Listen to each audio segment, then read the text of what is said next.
Welcome back to Newsline. Breaking news right now. We are getting details of the call between President Donald Trump and Russia President Vladimir Putin, which lasted more than an hour, almost 2 hours. And the Kremlin also putting out a statement confirming that they have accepted a ceasefire proposal for 30 days. Some other details are now coming in on the discussions and the potential of what the relationship between Russia and the U.S. moving forward looks like.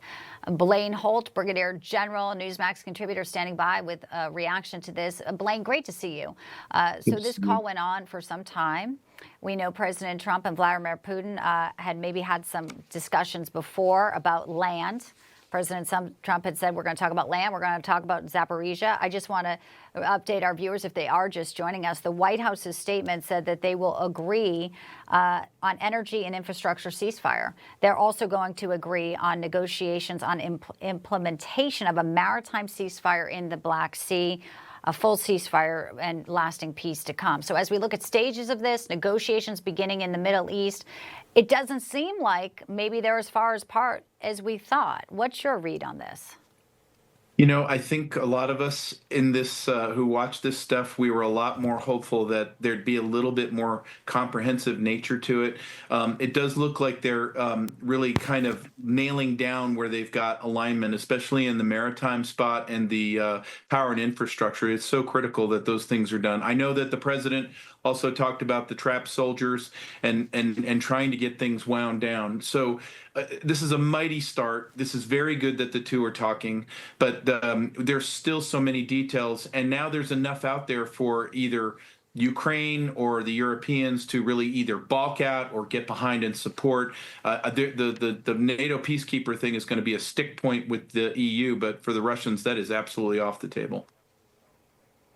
And at least there is now discussions, negotiations moving forward. It's not a stalled deal. It is a deal that has some momentum, and we'll see where that goes. I also find it interesting that the White House's readout here also includes that they both agree Iran should never be in a position to destroy Israel because, you know, the question is, what is the shift of balance here? Iran, China, Russia, and now we see Putin clearly understanding that if he wants back into sort of the global players club here, making a deal, making it now may be the best window he has. Yeah, no, that's exactly right. And honestly, the Iran question is a big victory for President Trump because if Russia wanted to, they could make life very, very difficult in the Middle East using Iran as a pivot point. But Iran lost a lot of its wartime production capability out of the last Israel strike. This is a place where Russia can be very helpful. You know, the Russians have taken in a lot of Christians and Alawites just to save them in the Syria situation where you see a building terror state. And so I think President Putin well understands that if we're not going to go to a place World War III, then the Middle East is a cauldron, and the United States and Russia would do well to cooperate where they possibly can. This will also help pull Putin away from the welded relationship they have with China now, which quite honestly for the Russians hasn't worked out very well. No, and President Trump's also very clear that he has a great relationship with Xi, so there might be some salvaging here. It could be all upside. Obviously, right now it's still early hours, but the agreement is 30 days. Corresponding order to the military. So they are not going to hit each other's energy infrastructure. That seems locked in place, and at least that is a win for the folks in Ukraine as well, who have been taking, of course, massive hits to the infrastructure, to power plants. Final thoughts on that, Blaine?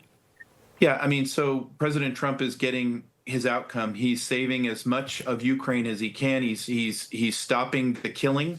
But in this 30-day period of time, if everybody respects that, we have a mighty, mighty pull that we have to do to get across the line to a lasting peace.